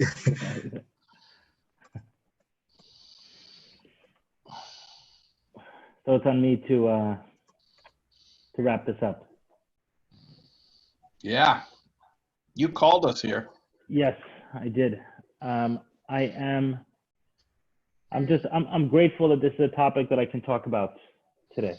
Anxiety is something that like I said at the beginning of this, I didn't know I had because it was standard. I just thought that was life. I thought everyone was just as nervous about things as I was. One way I've said it is, when you're walking around your whole life with a weight, until you take it off, you have no idea how much you're carrying. And that was certainly one of the weights, was just a constant state of anxiety.